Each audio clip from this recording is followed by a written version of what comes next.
দেশ কানাডায় আজ দ্বিতীয় দিন। প্রথম দিন চষে বেরিয়েছি জমজমাট শহর টরন্টো। আজ যাচ্ছি বিশ্ববিখ্যাত জলপ্রপাত নায়াগ্রা ফলস দেখতে। সকাল সকাল উপস্থিত হয়েছি টরন্টোর মেপল লিফ স্কোয়ারে। এখান থেকেই ছাড়বে আমাদের ট্যুর বাস। নায়াগ্রা ফলস কানাডার অন্টারিও প্রদেশ এবং আমেরিকার নিউ ইয়র্ক রাজ্যের সীমান্তে বাফেলো শহরের নায়াগ্রা নদীর ওপর অবস্থিত।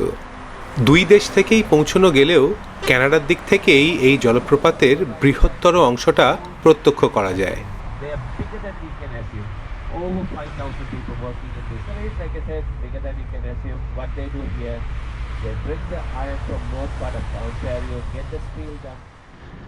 প্রথম stop Niagara on the lake.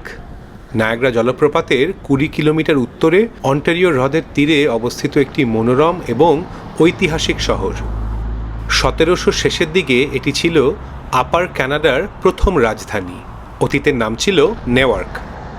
এখন এই ছোট্ট শহর তার সুরম্য হেরিটেজ ডিস্ট্রিক্ট এবং ওয়াইন শিল্পের জন্য সুপরিচিত। শহরের মূল রাস্তা কুইন স্ট্রিটের কেন্দ্রে অবস্থিত এই মেমোরিয়াল ক্লক টাওয়ার প্রথম বিশ্বযুদ্ধে নিহত সৈন্যদের স্মরণে নির্মিত।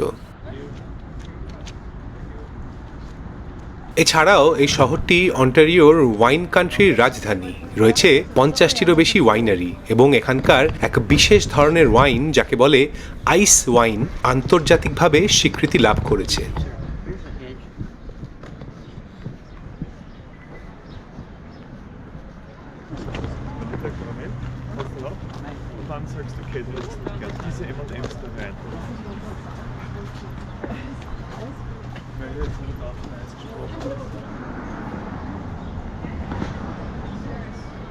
এই কুইন স্ট্রিটের দুপাশে রয়েছে অসংখ্য ছোট ছোট boutique, antique shops, art gallery, cafe এবং রেস্তোরাঁ। আর মজার ব্যাপার, শহরের রাস্তায় প্রায়শই চলতে দেখা যায় ঘোড়ায় টানা গাড়ি।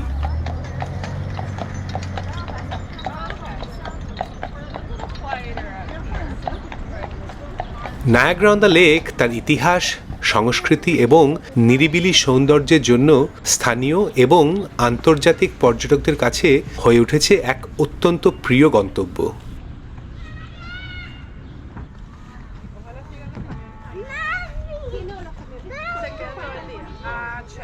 ভূতাত্ত্বিকভাবে নায়াগ্রা জলপ্রপাত অপেক্ষাকৃত নবীন। 12,000 বছর আগে আইস এজের সমাপ্তিতে হিমবাহ গলা বিপুল জলরাশি সেই গ্রেট লেকসের লেক ইরি থেকে লেক অন্টারিওর দিকে প্রবাহিত হওয়ার সময় নায়াগ্রা এসকার্পমেন্ট নামক একটি খাড়া ঢালের উপর দিয়ে প্রবাহিত হয়। তার থেকেই উৎপত্তি এই জলপ্রপাতের। তাই নায়াগ্রা নদী হল এরি এবং অন্টারিও হ্রদের সংযোগকারী একটি গুরুত্বপূর্ণ জলপথ। প্রতি বছর প্রায় 3 কোটিরও বেশি পর্যটক দেখতে আসেন এই জলপ্রপাত। তবে এই নায়াগ্রার জল শুধুমাত্র সৌন্দর্যের জন্যই নয়, বিদ্যুৎ উৎপাদনের একটি প্রধান উৎসও বটে। আন্তর্জাতিক চুক্তি অনুসারে পর্যটনের প্রধান সময়গুলোতে জলপ্রপাতের প্রাকৃতিক সৌন্দর্য বজায় রাখার জন্য জলের প্রবাহ বিধিসম্মতভাবে নিয়ন্ত্রণ করা হয় এবং রাতে বা পর্যটকবিহীন মরশুমে বিদ্যুৎ উৎপাদনের জন্য জলকে ঘুরিয়ে দেওয়া হয় অনেকটাই। আমেরিকা ও কানাডা মিলিয়ে নায়াগ্রা জলপ্রপাতের বিদ্যুৎ উৎপাদন প্রায় 4 কোটি বাড়িতে বিদ্যুৎ সরবরাহের জন্য যথেষ্ট।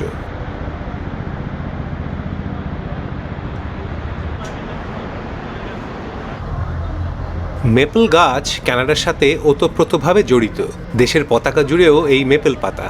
তাই জলপ্রপাত চত্বরে ঢোকার আগে ছোট্ট stop maple syrup testing. Sugar maple গাছের রস বা স্যাপ থেকে তৈরি হয় এই তরল।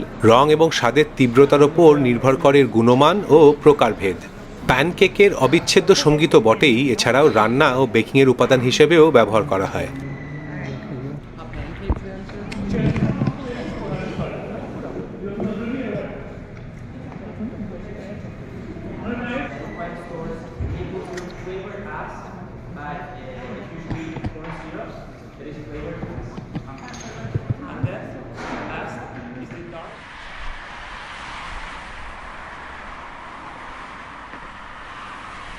সমতল ছাড়াও নায়াগ্রা জলপ্রপাত দেখার আরও 3টি দৃষ্টিকোণ রয়েছে।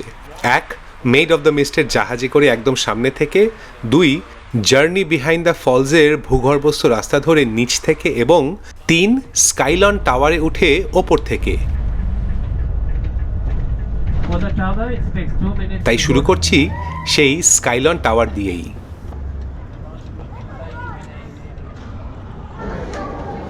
নায়াগ্রা ফলসের ভিত্তি থেকে 750 ফুটেরও বেশি উচ্চতায় রয়েছে পর্যবেক্ষণ ডেক। কাঁচ ঘেরা ইয়েলো বাগ এলিভেটর 52 সেকেন্ডে পৌঁছে দেয় টাওয়ারের চূড়োয়।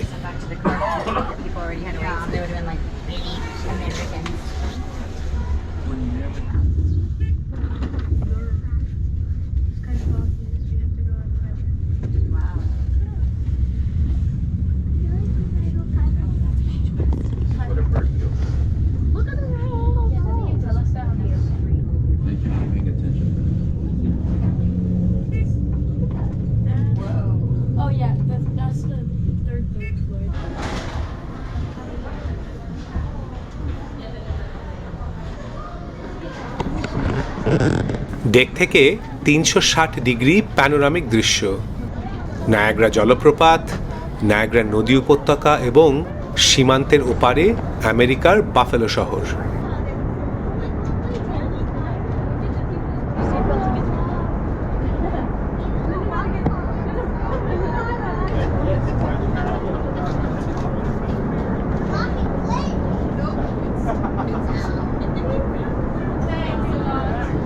নায়াগ্রা ফলস মূলত 3টি জলপ্রপাতের সমষ্টি: হর্সশু ফলস বা ক্যানাডিয়ান ফলস, আমেরিকান ফলস এবং ব্রাইডাল ভেল ফলস। এর মধ্যে অবশ্যই সবচেয়ে বড় এবং শক্তিশালী হর্সশু ফলস। এই হর্সশু ফলসের প্রায় 2/3 ক্যানাডার দিকে পড়েছে এবং এর আকার ঘোড়ার খুঁড়ের মতো বাঁকা হওয়ায় এই নাম।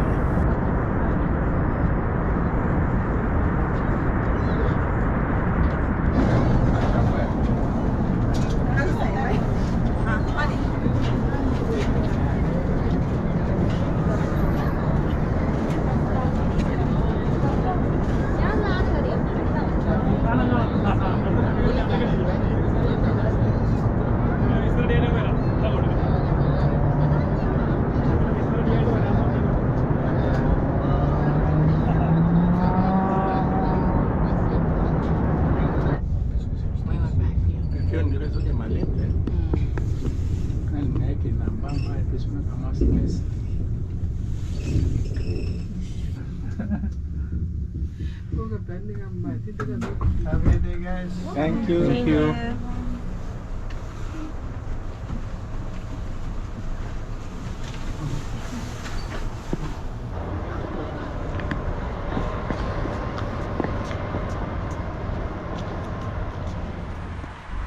স্কাইলন টাওয়ার থেকে নেমে এবার সমতল চত্বরের দিকে।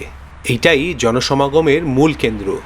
এর পাশেই রয়েছে ক্লিফটন হিল, রেস্তোরাঁ, জাদুঘর, হোটেল, ক্যাসিনো মিলিয়ে এক জমজমাট বিনোদন কেন্দ্র।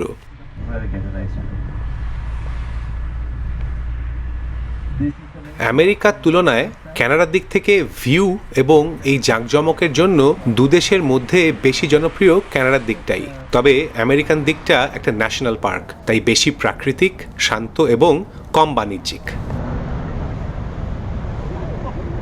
পার্কিং লট থেকে কয়েক পা বাড়াতেই উন্মোচিত হলো নায়াগ্রা হর্সশু ফলসের দৃশ্য। দেশ, সীমান্ত আর ভালো মন্দের দ্বন্দ্ব ভুলিয়ে দিল প্রকৃতির এই অসাধারণ সৃষ্টি।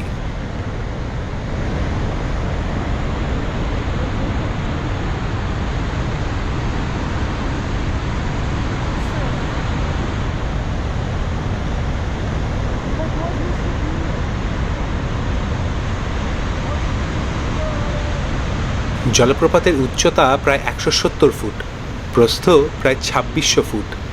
প্রতি সেকেন্ডে আছড়ে পড়ছে প্রায় 25 লক্ষ লিটার জল। প্রকৃতির কাছে অঙ্কের এই হিসেব বোধহয় নেহাতি তুচ্ছ।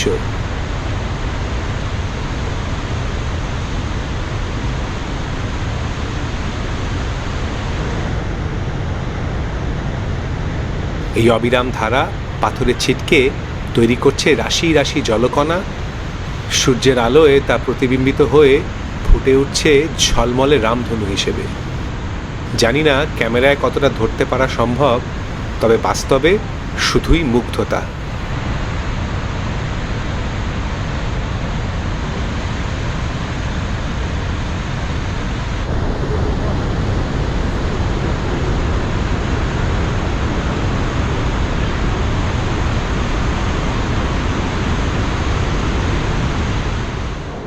Journey behind the false.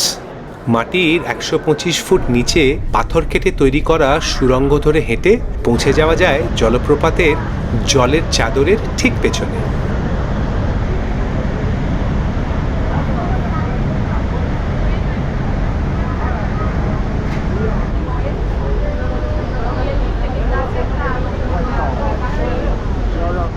জলপ্রপাতের গর্জন ও বিশালত্বকে আরও একটু কাছ থেকে অনুভব করার এক দারুণ সুযোগ।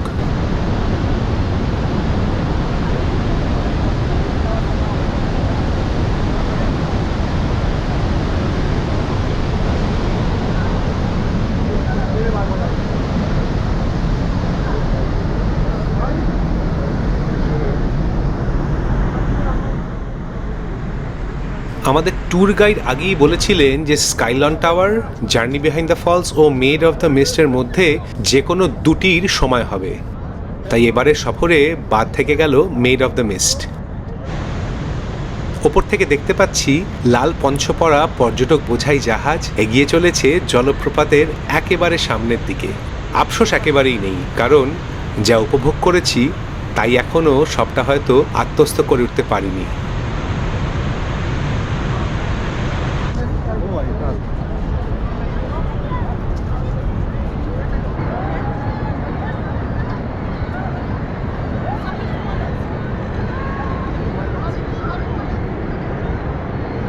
দিনের শেষে এবারে টরন্টো ফেরার পালা। কানাডার ভ্রমণ এখনো অনেক বাকি। কাল যাব রাজধানী অটোয়া, তারপর দেশের ফ্রেঞ্চ অঞ্চল মন্ট্রিয়াল এবং কিউবেক সিটি। সঙ্গে থাকুন ভূপর্যটকের চ্যানেলে।